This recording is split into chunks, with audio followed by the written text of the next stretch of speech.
Direct selling एक बड़ा ही बदनाम विषय है भारत में।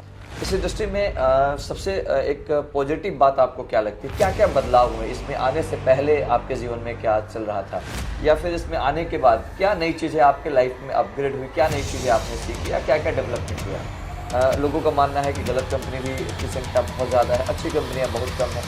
आपके हिसाब से आपके जीवन का सबसे बड़ा मोटिवेशन क्या है? सबसे बड़ा मोटिवेशन क्या है जो आप लोगों को बता सकते हैं? दोस्तों नमस्कार, आपके story.com पर आपका स्वागत है। आज के इस खास एपिसोड में हमारे साथ हैं पूनाराम साहू जी, जो कि छत्तीसगढ़ के रहने वाले हैं। डायरेक्ट सेलिंग एक बड़ा ही बदनाम विषय है भारत में अभी के वक्त में, अगर हम बात करें, और जबकि आप बात करें ये 2002 या 3 की बात हो रही है ये, तो उस समय भी कुछ अफवाहें थी कि ये इंडस्ट्री अच्छा नहीं है, इस इंडस्ट्री में जो है गलत होते हैं, बहुत लोग गलत करके निकल जाते हैं, किसी को धोखा देते हैं। तो क्या ये सारी चीज़ों जो चीज़ें थी, ये चीज़ें आपके साथ भी हुई क्या उस समय? जी, मुझे ऐसा लगता है कि कोई भी डायरेक्ट सेलिंग बिजनेस में आता है तो इन चीज़ों को हर व्यक्ति को फेस करना पड़ता है, और जो व्यक्ति फेस कर पाता है वही इसमें सक्सेस होता है, जो व्यक्ति फेस नहीं करता सक्सेस नहीं होता। सच्चाई क्या है? सच्चाई क्या है? जैसे कि ये जो बातें हैं कि इसमें लोग धोखा दे देते हैं, इसमें पैसे लेके लोग भाग जाते हैं, या फिर जो गलत क्वालिटी के प्रोडक्ट दी जाती है, तो इसके पीछे रियलिटी क्या है? क्योंकि निश्चित तौर पे आप जब इस इंडस्ट्री में नहीं आए थे, तो नहीं आने के पहले भी आपके भी मन में कहीं ना कहीं इस तरह के सवाल होंगे, लेकिन जब आप नहीं आए थे तब जो सवाल थे, क्या उसका जवाब सही आपको मिला, या फिर जो आप सोचते थे वही सही निकला पहले? स्टार्टिंग में तो मुझे भी लगता था सर कि बिल्कुल डायरेक्ट सेलिंग बिजनेस लोगों को बस ये ठगने का बिजनेस है, लोग पैसा लेकर के चले जाते हैं।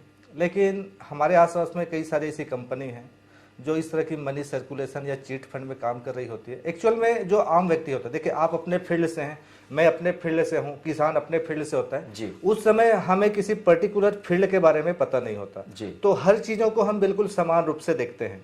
तो जैसे चीट फंड कंपनी होती है, मनी सर्कुलेशन कंपनी होती है, तो उसी तरीके से मैंने भी डायरेक्ट सेलिंग कंपनी को समझ रखा था कि ये भी है। लेकिन जब यहाँ पर आने के बाद मुझे समझ में आया कि बिल्कुल ये डिफरेंट है। सबसे पहली बात, यहाँ पर पैसे के लेन देन होता नहीं है जी, कि हम ये नहीं बोलते कि आज आप 10,000 20,000 रुपये हमारे पास में आप डिपॉजिट लगा दीजिए, हाँ, डबल 5 साल के बाद उसको हम डबल करके देंगे। बस ये है, सिंपल सी बातें जो मुझे जब समझ में आया, और इसीलिए मैंने काम किया।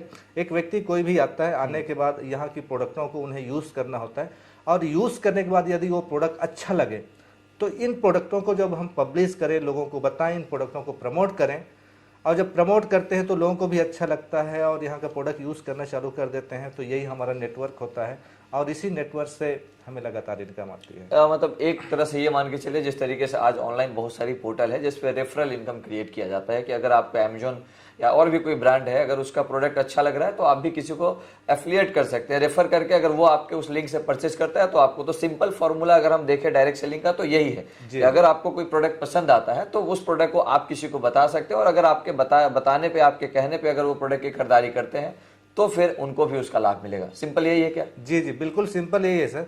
लेकिन जिस डायरेक्ट सेलिंग इंडस्ट्री में, जिस कंपनी में मैंने काम शुरुआत किया, तो जब मैं लोगों के पास में इसको ले करके गया तो लोगों ने कहा कि ये कंपनी तो आज से 2 साल पहले आई थी और बंद हो गई है। तो मुझे लगा कि मेरी इन्फॉर्मेशन इतनी बैकवर्ड है क्या, ये इतनी खराब मतलब है, कम है शायद। हाँ, इतनी कम है क्या? तो फिर मैंने अपने सीनियर को कॉल किया कि बोले सर यहाँ तो ये बिजनेस आया था किसी समय में, फिर बंद हो गया है। तो फिर उन्होंने मुझे बताया कि आज से 2 साल पहले किसी ने इस बिजनेस की शुरुआत किया था, कुछ लोगों को ज्वाइन करवाया रहा होगा, कुछ लोग आए रहे होंगे, लेकिन उन्होंने जब बिजनेस बंद कर दिया तो पर्टिकुलर कोई लीडर के बिजनेस बंद करने से कंपनी बंद होती नहीं है, ये कंपनी आज भी चल रही है। तो मुझे इसके बाद से थोड़ा सा मुझे डाउट होने लगा। फिर हमारी कंपनी के जो हेड ऑफिस है वहाँ पर मैंने अपने सीनियर को रिक्वेस्ट किया कि मैं, चूंकि मुझे इसको एज ए करियर ही करना है, बिल्कुल, तो मैं क्यों नहीं मैं अपनी कंपनी को अपने आंखों से देखूं, हर तरीके से मैं देख लूं।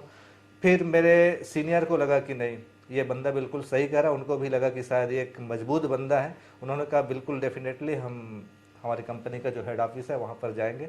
और मैंने जब अपनी कंपनी का हेड ऑफिस देखा, अपने सीनियर के साथ में गया, कंपनी के ऑनर से मिला। फिर उस समय तो हमारी कंपनी के अंदर में चंद प्रोडक्ट, 20-25 प्रोडक्ट हुआ करते थे, आज तो मोर देन 700 प्रोडक्ट इसके अंदर में। तो उस समय में मेरे अंदर में एक सवाल था, कंपनी के जो ऑनर हैं उनसे पूछा कि सर ये जो प्रोडक्ट हैं, क्या इतने प्रोडक्ट से हम अपने सपनों को पूरा कर सकते हैं, क्या इतने प्रोडक्ट रहेंगे? उन्होंने कहा कि ये कंपनी को अभी 4 साल महज हुए हैं हमने जब शुरुआत की थी तो एक प्रोडक्ट से किया था, आज 20-25 प्रोडक्ट हैं और आने वाले समय में हर वो प्रोडक्ट होंगे जो एक आम व्यक्ति को जरूरत होती है, रोज की जरूरत होती है। आमतौर पे जो भी लोग डायरेक्ट सेलिंग इंडस्ट्री में अभी आ रहे हैं उनको बहुत जल्दी पैसा कमाने की एक सुगबुगाहट होती है उनके अंदर कि ये एक ऐसा इंडस्ट्री है कि हम आते ही करोड़पति बन जाएंगे, अरबपति बन जाएंगे।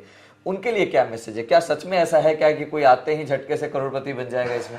बिल्कुल राकेश जी, आपने सही बात कहा है। और आज मैं 18 सालों के अंदर में मैंने कई सारे लोगों को देखा, इवन मेरे टीम में भी कई सारे लोग आए और इस तरह की सोच रख करके आए कि बिल्कुल हम रातों रात करोड़पति बन जाएंगे बिल्कुल कम समय में। तो ये बिल्कुल पॉसिबल नहीं है।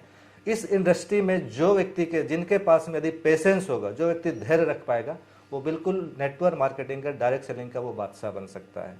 इस इंडस्ट्री में सबसे एक पॉजिटिव बात आपको क्या लगती है? क्या क्या बदलाव हुए इसमें आने से पहले? आपके जीवन में क्या चल रहा था, या फिर इसमें आने के बाद क्या नई चीजें आपके लाइफ में अपग्रेड हुई? क्या नई चीजें आपने सीखी या क्या क्या डेवलपमेंट हुए आपके? आपने सर बहुत अच्छा सवाल किया है। और जब मैं शुरुआत में आया था स्टार्टिंग में तो बिल्कुल मैं पैसे के लिए आया था, लेकिन अब मुझे ऐसा लगता है कि पैसा तो सेकेंडरी है। लेकिन पैसे के अलावा मैं बातचीत करूं तो जब मैं इस इंडस्ट्री में नहीं था, हमारी परिवार की आर्थिक स्थिति अच्छी नहीं थी, तो मैं बताऊं कि हमारे जो रिश्तेदार हैं वो अच्छे से हमारे पेरेंट्स के साथ में बातचीत नहीं करते थे। समाज में उतना इज्जत मान सम्मान नहीं होता था। लेकिन इस इंडस्ट्री में आने के बाद अब हमारे लाइफ स्टाइल में जिस तरीके से परिवर्तन हुआ है, हमारे पूरे परिवार के लाइफ स्टाइल में परिवर्तन हुआ है, हमारे बच्चे अच्छे यूनिवर्सिटी में एजुकेशन ले रहे हैं, सारा सब कुछ जब लाइफ स्टाइल को देख रहे हैं, तो अब वही लोग जब पहले बात करने से कतराते थे, अब वो पहले से उनका कॉल होता है। जब हम कहीं पर भी, हमारी फैमिली जाती है, कोई रिश्तेदारों का कोई फंक्शन हो रहा है या कोई समाज में फंक्शन हो रहा है, तो एक अलग तरह का माहौल हमें मिलता है, माहौल मिलता है। तो अभी जो यूथ हैं, जो युवा वर्ग हैं, जो कि अभी भी नौकरी की तलाश है या फिर जो सरकारी नौकरी में है, क्या उनके लिए कोई ऑप्शन है डायरेक्ट सेलिंग में? कि ठीक है, क्योंकि ये शुरुआत हो सकता है क्योंकि उनके पास उतना समय नहीं है, तो क्या वो पार्ट टाइम इसको एज ए करियर ले सकते हैं या फिर उनके पर्सनल डेवलपमेंट के हिसाब से इसे ले सकते हैं क्या? सर देखिए, part time as a career भी ले सकते हैं। जब इस इंडस्ट्री के बारे में मुझे समझ में आया तो मैंने भी इसको पार्ट टाइम के रूप में मैंने लिया था। ऑलरेडी मैं इंश्योरेंस प्रोफेशन से था तो इसको मैंने पार्ट टाइम के लिए लिया था। और आज जितने भी यूथ हैं, यदि इसको स्टूडेंट लाइफ के साथ में, वैसे मेरे टीम में कई सारे स्टूडेंट भी हैं जो इस बिजनेस में आकर के पार्ट टाइम कर रहे हैं। और जब network marketing, direct selling business की एक खासियत है, एक खूबी है कि जब वो स्टूडेंट लाइफ के साथ में नेटवर्क मार्केटिंग करता है तो यहाँ की जो एजुकेशन है, मैंने कई स्टूडेंट को देखा है, वहाँ पर उनका स्कूल का, कॉलेज का परफॉर्मेंस भी बहुत अच्छा रहा है। क्योंकि पर्सनालिटी डेवलपमेंट या पर्सनालिटी डेवलपमेंट, सब चीजें। जी जी जी जी। तो अभी मतलब आपके हिसाब से अगर देखा जाए तो उन युवाओं को करना चाहिए तो किन किन बातों पे? क्योंकि बहुत तरह की कंपनियां बाजार में तैर रही है आज के रेट में। लोगों का मानना है कि गलत कंपनी भी की संख्या बहुत ज़्यादा है, अच्छी कंपनियां बहुत कम है। तो कैसे वो इसकी समझ रखें कि उनके पास जो प्लान पहुंच रहा है या उनके पास जो अपॉर्चुनिटी डायरेक्ट सेलिंग का पहुंच रहा है उसमें कौन सही है, कौन गलत है, कैसे पहचान करें वो? जी बिल्कुल सही कहा सर। जब हम किसी डायरेक्ट सेलिंग बिजनेस की जब हम शुरुआत करते हैं तो सबसे पहले कुछ रिजेक्शंस आते हैं। मेरे घर में बातचीत करूं तो प्रोडक्ट को लेकर रिजेक्शन आया था। घर में जब शुरुआती दौर पे, हालांकि बहुत ज़्यादा प्रोडक्ट नहीं था, कुछ चंद प्रोडक्ट थे, तो मैंने जब ये प्रोडक्ट घर में लेकर के गया, घर वालों ने यूज़ करके देखा, सिर्फ एक प्रोडक्ट को पसंद किए थे, बाकी सारे के सारे प्रोडक्टों को रिजेक्ट कर दिए थे। लेकिन चूंकि डायरेक्ट सेलिंग इंडस्ट्री के बारे में मुझे पता था, सपने तो यहीं से पूरे होंगे। मेरे बच्चे यदि अच्छे यूनिवर्सिटी में पढ़ेंगे तो यहीं से पढ़ेंगे, ये मुझे बिल्कुल समझ में आया था। और मैंने कुछ दिनों तक घर वालों की बात नहीं माना। कुछ दिन तक मैंने प्रोडक्ट को अकेले उपयोग किया। जो भी था, शैम्पू में अकेले यूज़ करता था, जो भी प्रोडक्ट था घर वाले बिल्कुल मना कर देते थे। कुछ दिन के बाद ऐसा हुआ कि धीरे धीरे जब इस बिज़नेस में मेरी इनकम आने लगी, इनको लगा कि नहीं बिज़नेस ठीक है। और घर वालों को बिज़नेस तब ठीक लगता है जब हम कुछ करके दिखाते हैं। पैसे आने लगे तो उनको ठीक लगने लगा। और आज हमारी पूरी फैमिली, हम बच्चों की बात करें, पेरेंट्स की बात करें, वाइफ की बात करें, पूरी फैमिली सब सपोर्ट करते हैं। हम घर से 8 दिन, 10 दिन, 15 दिन तक बाहर भी स्टार्टिंग समय पे हम रहे तो उस समय में थोड़ा सा विरोध होता था। ससुराल वाले भी बोलते थे कि नहीं नहीं अभी शादी हुई है, तो नई शादी हुई तो घर से ज़्यादा दिन तक दूर नहीं रहना है। लेकिन आज किसी की शिकायत नहीं होती है, ना वाइफ की, ना पेरेंट्स की, ना और किसी रिश्तेदार, क्योंकि पैसे आ रहे हैं। और जब पैसे आते हैं तो बहुत सारी चीज़ों का जवाब स्वतः मिल जाता है। खैर, आपके हिसाब से आपके जीवन का सबसे बड़ा मोटिवेशन क्या है? सबसे बड़ा मोटिवेशन क्या है जो आप लोगों को बता सकते हैं? वो कौन सी ऐसी ऐसी चीजें रही आपके जीवन में जो आप संदेश के रूप में देना चाहते हैं आज के युवाओं को? सर देखिए, मोटिवेशन के रूप में मैं जो मोटिवेट होता हूँ जिन चीज़ों को लेकर के, शायद मैं किसी ट्रेडिशनल बिजनेस में होता, शायद मैं किसी जॉब में होता, तो जो चीज़ें डायरेक्ट सेलिंग इंडस्ट्री से मुझे मिल रही है शायद वहाँ पर नहीं मिलता। कई जगह पर जब हम जाते हैं, हमारे डाउनलाइंस है, हमारे टीम के लोग हैं, जब उनके शहर में जाते हैं, उनके घर में जाते हैं, तो उनको लगता है कि पता नहीं आज हमारे घर में कौन आ गया। कई बार तो मैंने देखा है कि किसी एक साधु महात्मा की जिस तरीके से वेलकम नहीं होता, उससे भी कहीं ज़्यादा, तो उस समय लगता है कि यार हम बिजनेस कर रहे हैं, कुछ और कर रहे हैं। तो ये मेरे लिए बहुत ही मोटिवेशन की बात है। और घर रिस्पेक्ट बहुत ज्यादा मिलता है, क्योंकि अगर आपके माध्यम से किसी के घर में पैसे आ रहे हैं और उसका रोजगार अगर उससे उसको हो रहा है, फायदे हो रहे हैं। बिल्कुल बिल्कुल आपने सही कहा। शुरुआत में तो मुझे भी लगा था कि मेरे पास में भी बस एक अच्छा सा मकान हो, मैं अपने बच्चों को अच्छे से स्कूल में पढ़ाऊँ, मेरे पास में भी अच्छी लग्जरी कार हो, हम घूमना फिरना करें। आज हमारे घर में कोई नई कार आती है और कुछ भी होता है तो उतना एक्साइटमेंट या उत्साह हम नहीं होते, हमारे बच्चे भी नहीं होते, क्योंकि आदत लग गई। हाँ, लेकिन अब जब किसी डाउनलाइन के घर में जब नई कार आती है या वो कोई नया मकान बनाता है या फिर उसका कोई अचीवमेंट आता है तो उसमें बहुत ज़्यादा खुशी होती है। खैर, अंततः अगर हम आपसे एक चीज़ जानना चाहें कि आपकी सफलता, आप अपनी सफलता का श्रेय आप किसे देना चाहते हैं? देखिए सर, नेटवर्क मार्केटिंग में यदि मैं बातचीत करूं तो नेटवर्क मार्केटिंग में एक टीम की तरह हमें काम करना होता है। और टीम की तरह जब हम काम करते हैं तो ये हर नेटवर्क मार्केटिंग हर कंपनी के साथ में एक सिस्टम होता है। मैं भी जिस कंपनी में काम करता हूँ उसका एक एजुकेशन सिस्टम होता है। वैसे मैं जनरली बातचीत करूँ तो किसी भी डायरेक्ट सेलिंग कंपनी में कुछ बेसिक्स होते हैं, कुछ कोर होते हैं, कुछ कार्डिनल होते हैं। तो हमारे यहाँ भी ये 3 चीज़ें हैं। 3 चीज़ों की वजह से कोई भी व्यक्ति सक्सेस हो सकता है। और इस सिस्टम के साथ में होता है एक व्यक्ति जो है हमारा अपलाइन, वो हर परिस्थिति में हमारे साथ में खड़ा होता है। और मुझे ऐसा लगता है कि मेरी कामयाबी के पीछे यदि मैं बातचीत करूं तो इस बिज़नेस में आते ही सबसे बड़ा जो रोल था वो मेरे अपलाइन का था। क्योंकि कभी भी कुछ होता था सिर्फ अपलाइन बोलता था मैं आपके साथ हूँ। क्या बात है, मैं आपके साथ हूँ। और यही वजह है कि मैं यहाँ तक आ पाया। देन मैं बातचीत करूँ, शुरुआत में तो मेरी वाइफ ने भी विरोध किया, बच्चों को भी लगता था कि पता नहीं हमारे पापा संडे वाले पापा गलत ट्रैक पे तो नहीं चलेंगे। हाँ, या फिर हमारे पापा टाइम नहीं देते हैं। क्योंकि कई बार ऐसा हुआ कि जब स्कूल में पीएम हुआ, पेरेंट्स मीट हुई, तो कई बार मैं नहीं जा पाया। तो ये कई बार बच्चों को भी लगता था कि सबके पेरेंट्स आते हैं और हमारे पेरेंट्स नहीं आते, पता नहीं हमारे पापा क्या करते हैं। लेकिन आज उनको भी लगता है, कई बार जब वो सेलिब्रेशन प्रोग्राम वगैरह हमारी कंपनी की जाते हैं तो उनको लगता है कि नहीं, मतलब जो इन्होंने किया उस समय, पापा हो तो मेरे पापा जैसे, उनकी फीलिंग्स होती है। बहुत बढ़िया। ये बहुत सारे लोग हैं जो जॉब में हैं और जॉब कर रहे हैं लेकिन सेटिस्फाइड नहीं है, वो वहां पे न चाहते हुए भी उनको काम करना पड़ता है। उनको लगता है कि यार यहाँ पे संतुष्ट नहीं है, ये 9 से 5 वाली ड्यूटी में संतुष्ट नहीं है, अगर 4 दिन की छुट्टी भी लेनी है तो उसके लिए हमें आग्रह करना पड़ेगा या फिर उसकी सैलरी कट जाएगी हमारी। तो उसमें जो लोग मतलब जॉब कर रहे हैं और जो लोग डायरेक्ट सेलिंग, जैसा कि आपकी बात करूं मैं, क्या अंतर आप पाते हैं इसमें? सर देखिए, ये है, हालांकि मैंने कभी जॉब के लिए अप्लाई किया नहीं, क्योंकि स्टूडेंट लाइफ से, जैसा कि आपको मैंने बताया कि मैंने बिल्कुल इस क्षेत्र में आ गया था, बिजनेस के क्षेत्र में। लेकिन मुझे ऐसा लगता है कि कहा जाता है कि एक नौकरी जो होती है, जॉब होती है, न तो अच्छे से जीने देती है और न ही मरने देती है। तो बस यदि सर्वाइव करना है तो वो जॉब है। लेकिन मैं आज देखता हूँ कि कई सारे ऐसे लोग हैं जो बस ये है कि 9 से 5 वाली जो लाइफ है बस वो काट रहे हैं, जी नहीं रहे हैं। लेकिन उनको भी ये अपॉर्चुनिटी यदि मिले, यदि उन तक हम पहुँचे, तो हर व्यक्ति चाहता है कि हमारी लाइफ में भी कुछ अच्छा हो, तो वो भी यहाँ पर आ करके अपने सपनों को पूरा कर सकते हैं। ओवरऑल कितने लोगों की टीम साइज है अभी आपके साथ? आपके डाउनलाइन में कितने लोग काम कर रहे हैं? वैसे सर, नंबर आप ज्वाइनिंग्स की बात करें, क्योंकि आप समझ सकते हैं कि नेटवर्क मार्केटिंग में कई लोग किसी को देख करके आ जाते हैं या कोई नेगेटिव हो जाता है। मेरे टीम में लगभग 1.25 लाख लोगों का एक टीम है। क्या बात है! और ये पूरे देश भर में फैले हुए हैं लोग? हाँ, लगभग अभी कुछ ही दिन पहले मैं अपना देख रहा था कि मेरी टीम कहाँ कहाँ पर है, क्योंकि कंपनी से एक डाटा प्रोवाइड होती है हमें। तो लगभग 21 स्टेट में मेरा बिजनेस है। कहीं से अभी स्टार्टिंग हुई है, हज़ारों का बिजनेस आ रहा है, कहीं से लाखों का बिजनेस आ रहा है, और कहीं से ऐसा है कि वो करोड़ों का बिजनेस आ रहा है। कितनी मीटिंग्स अभी तक आपने, ट्रेनिंग अभी तक आपने दिए हैं? ओवरऑल सर, जैसे कि मैं बातचीत करूं कि लगभग 3-4 साल के बाद बिजनेस में एक लेवल आया, लेवल आने के बाद हमने छोटी सी बड़ी मीटिंग किया। तो मुझे ऐसा लगता है कि आज तक हम लोगों ने सैकड़ों हज़ारों मीटिंग लिया होगा। शुरुआत में डर लगा होगा मीटिंग्स लेने में, और अब? हाँ, एक्चुअल में हम किसी प्रोफेशन से थे नहीं कि हम 10 लोगों के साथ या 20 लोगों के साथ में हम बैठ करके बातचीत करें, सामने खड़े होकर के बातचीत करता। और आपने बहुत अच्छा चीज़ याद दिलाया, जब मेरी बिल्कुल बिगिनिंग टाइम था तो मेरे शहर में कांकेर में एक बहुत बड़ा फंक्शन था।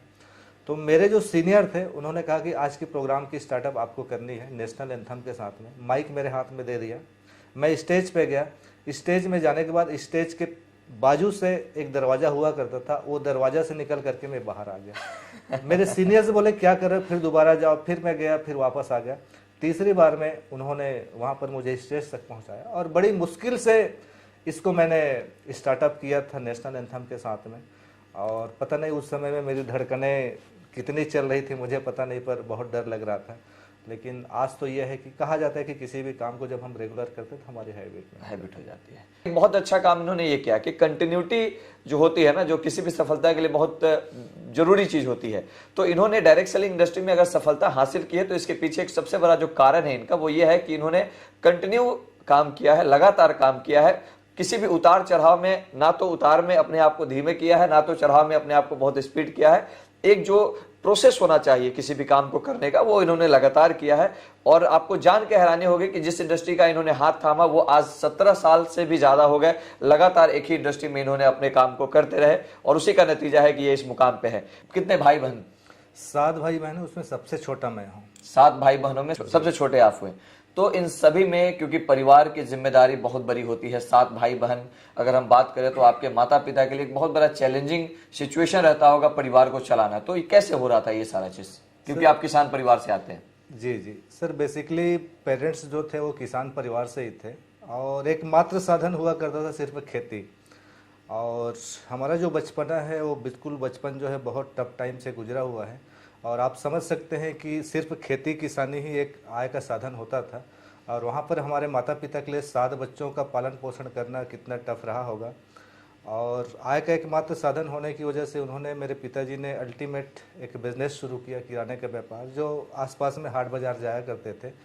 और उनका जो टाइम होता था, क्योंकि 7 भाई बहनों का परिवार का पालन पोषण करना उनके ऊपर एक बहुत बड़ी 7 बच्चों की जिम्मेवारी थी, तो उनके ऊपर एक बहुत बड़ी जिम्मेवारी थी। तो उन्होंने इस काम की जब शुरुआत किया, तो समझ सकते हैं कि आज से 40-45 साल पहले जब उन्होंने शुरुआत किया तो घर से बैलगाड़ी से उन्हें सुबह 4 बजे तैयार होकर के निकलना पड़ता था, और रात को जब आते तो लगभग 8:30-9 बज जाता था।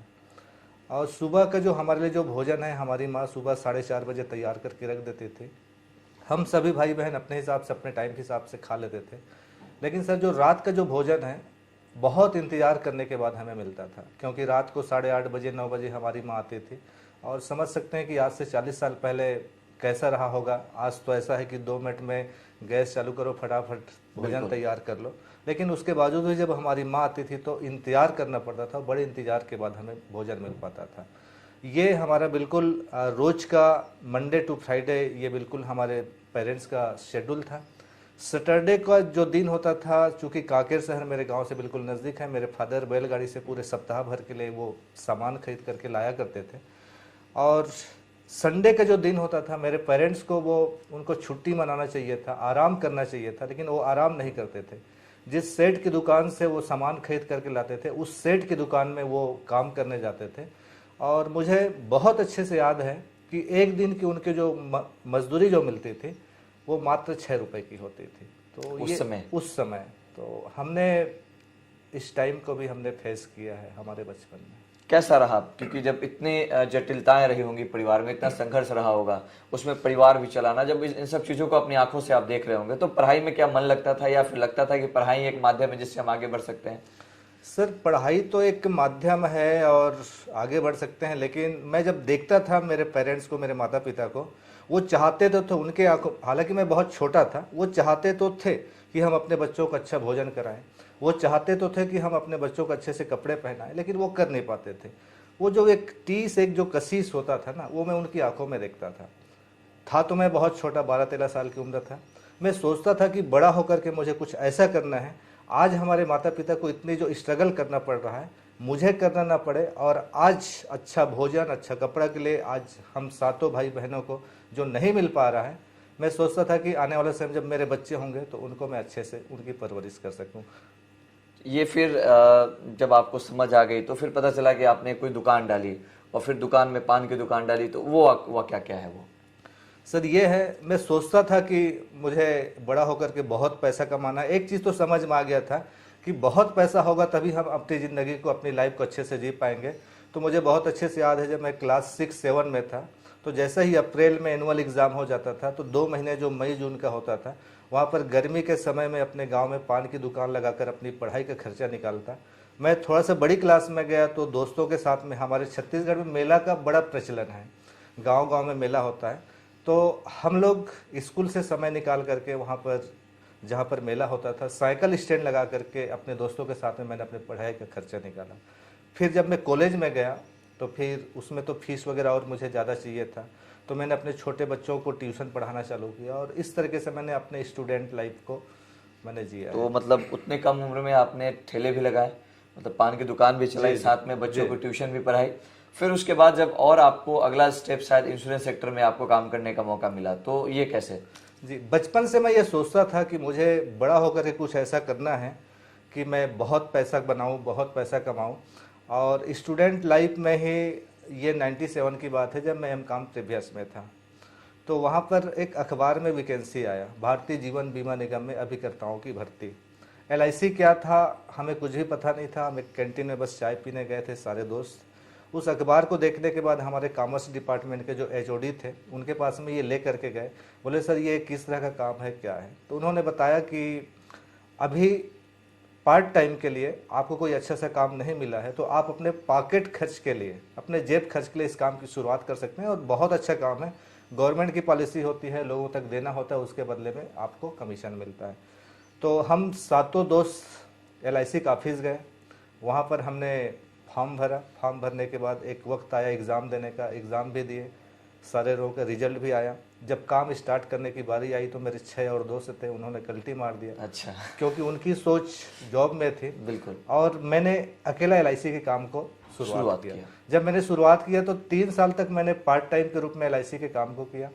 फिर 3 साल के बाद मुझे ऐसा लगा कि शायद अब यही मेरा करियर हो सकता है, और मैंने LIC को फुल टाइम करना चालू किया। ये कब की बात है? मैंने LIC के काम को शुरुआत किया 97 में, और 2000 तक मैंने पार्ट टाइम किया। मेरी पढ़ाई 2000 तक मैंने किया। फिर 4 साल तक, यानी 2004 तक मैंने इसको फुल टाइम किया। तो उसके बाद क्योंकि जब पैसे आने लगते हैं तो इंसान को पैसे और कमाने की भूख जगती है, फिर उसको आगे का रास्ता साफ साफ दिखाई देने लगता है कि थोड़ी और मेहनत की जाए। तो अभी तक तो आप वन मैन आर्मी की तरह काम कर रहे थे, अकेले आप काम कर रहे थे, क्योंकि जितनी पॉलिसी आप लाते होंगे उसके हिसाब से आपको आपका कमीशन मिल जाता होगा जी। फिर ये डायरेक्ट सेलिंग में आने का जो आपका जो रास्ता था वो क्या था, और क्यों आप डायरेक्ट सेलिंग को आप चुने? आपके मन में वो कौन से ऐसे मतलब मोटिवेशन आई जिस वजह से आपने सोचा कि मैं डायरेक्ट सेलिंग में अच्छा कर सकता हूँ यहाँ पे, या फिर यहाँ अच्छा शुरुआत कर सकता हूँ? राकेश जी, सच बताऊं तो मैं LIC का काम कर रहा था, और 3 साल मैंने पार्ट टाइम किया, 4 साल तक मैंने इसको फुल टाइम भी किया। लेकिन बचपन से जो मैं सपने देखता था कि मेरे पास में बहुत सारे पैसे होंगे, मैं अपने बच्चों को अच्छे से स्कूलों में पढ़ा पाऊंगा, मेरे पास में सारा सब कुछ होगा, मैं घूमना फिरना सब कुछ कर सकूं। लेकिन 7 साल तक काम करने के बाद मुझे कोई नज़र नहीं आ रहा था। फिर मैं तलाश LIC में मतलब उसमें सर्वाइवल सब कुछ हो रहा था, लेकिन मतलब ऐसा नहीं कि कुछ बड़ा हो जाए, ऐसा कुछ नहीं था। नहीं, कुछ समझ में नहीं आ रहा था, बस ये मैं सोच ही रहा था। और बिल्कुल 24 नवंबर 2004 की मेरे लिए एक बहुत बड़ी घटना ही कह सकता हूँ जी। और मैं अपने शहर से दूर 150 किलोमीटर LIC की ही मीटिंग में गया हुआ था, और वहाँ पर मेरे स्पॉन्सर जिन्होंने डायरेक्ट सेलिंग के बारे में मुझे पहली बार जानकारी दी, तो उनके घर में जाने के बाद बिल्कुल ये पहली बार इसके बारे में जानकारी मिली कि डायरेक्ट सेलिंग होता क्या है। डायरेक्ट सेलिंग होता क्या है। तो वो भी चूंकि नए नए थे इस बिजनेस के लिए, 2 महीना करीब हुआ था, संबंध था, मैंने उनको मना नहीं कर पाया था, सिर्फ संबंधों की वजह से मैंने उनको हाँ बोला था। लेकिन इसकी जब एक मीटिंग मैंने अटेंड किया डायरेक्ट सेलिंग की, तो वहाँ पर जब मैं देखा एक स्टूडेंट स्टेज पर जाने के बाद वो बोलता है कि मैं पिछले 1.5 साल से काम कर रहा हूँ, मैं इस बिजनेस में मेरी इस तरह की इनकम है। एक किसान को मैंने देखा, मतलब हर प्रोफेशन के लोगों को जब मैंने डायरेक्ट सेलिंग इंडस्ट्री के अंदर में देखा, कामयाब होते हुए मैंने देखा, तो मुझे लगा कि जिस तरह की मैं काम की सोचता था कि जिस तरह का मुझे काम चाहिए, शायद यही वो काम है जिसके माध्यम से मैं अपने सारे सपनों को पूरा कर सकता हूँ। ये तो आपने सोच लिया, लेकिन शुरुआत आपने ढंग से नहीं कर पाई थी। कोई एक ऐसी घटना थी जिसमें आपके बच्चे का एडमिशन किसी स्कूल में नहीं हो पाया, तो उसके बारे में जरा बताएं। सर ये है, बिल्कुल आपने सही चीज़ को कहा, क्योंकि जब ये बात मैं बताता हूँ तो मुझे बहुत ही अंदर से फीलिंग होती है, और शायद यही वजह थी जिसकी वजह से मैं ये सोचता था कि मुझे कुछ बड़ा करना है। ये लगभग 2002 की बात है। मेरे बेटे को मैं जब एक कांकेर के स्कूल में, बहुत बड़ा स्कूल नहीं था, छोटा स्कूल था, तो उस स्कूल में मैंने उसकी एडमिशन के लिए ले गया था। तो जैसे ही मैंने स्कूल में एडमिशन के लिए मेरे बच्चे को लेकर के गया, तो वहाँ पर स्कूल का जो मैनेजमेंट है उन्होंने फ़ी का एक स्ट्रक्चर निकाल करके मुझे दिया, बोले इतना पेमेंट आपको करना है। तो मैंने उनसे रिक्वेस्ट किया कि सर इतना फीस मैं जमा नहीं करवा सकता, या तो मुझे इसमें कुछ डिस्काउंट दिया जाए या फिर मुझे इसको जो है किस्त में पटाने की सुविधा दिया जाए। तो उन्होंने कहा कि नहीं, आपको ये पूरे फीस एक साथ पे करने होंगे, और आपका पॉकेट अलाउ करता है तो आप अपने बच्चों को इस स्कूल में एडमिशन दिलाइए, और नहीं तो इस शहर में बहुत सारे स्कूल हैं। उस समय मेरे आंखों में आंसू आ गए थे। मेरा 3 साल का बच्चा था, वो मुझे देख रहा था, बट उनको समझ में नहीं आ रहा था कि क्या हो रहा है। और उन्होंने मेरे शर्ट को नीचे खींचते हुए उन्होंने बोला कि पापा मैं इसी स्कूल में पढ़ूंगा ना। लेकिन सर उसके पास उस समय में, आपके पास कोई मेरे पास में कोई जवाब नहीं था, बस वहाँ से वापस आया था। लेकिन उस दिन मैंने कसम खाया था कि बिना पैसा का हम अपने सपनों को पूरा नहीं कर सकते। और उस दिन के बाद से मैं सोच रहा था कि मुझे कुछ ऐसा काम करना है, और जब मैं डायरेक्ट सेलिंग इंडस्ट्री में आया तो मुझे लगा कि बिल्कुल अब मैं परफेक्ट जगह पे हूँ, मैं अपने सारे सपनों को पूरा कर सकता हूँ। पैसे की सच पूछे तो आपको पैसे की अहमियत उसी वक्त समझ में आई जब आपके बच्चे का एडमिशन नहीं हुआ। जी जी, कई बार हम सोचते थे कि बहुत ज़्यादा पैसा कमा करके क्या करना है, लेकिन जब मैं उस समय में मुझे पैसे की कीमत, उसका वैल्यू मुझे समझ में आया कि क्या कीमत होती है। बहुत ऐसे लोग होते हैं जिनको लगता है कि जब सब कुछ सर्वाइवल चल रहा होता है, परिवार से सारी चीज़ें उनको मिल रही होती है, जिम्मेदारियों का अभी उनको एहसास नहीं होता है, तो उनको लगता है कि सब कुछ ठीक है, पैसा बहुत बड़ी चीज़ नहीं है, बस जीवन चल रहा है, मजे में बिताना है। लेकिन जब कोई ऐसी घटना घटती है तो उसके बाद उनको जरूर एहसास होता है पैसे की अहमियत। आप सभी का फिर से आपके story.com पर इस राकेश शांडिल की तरफ से बहुत बहुत धन्यवाद। Thank you so much. Thank you.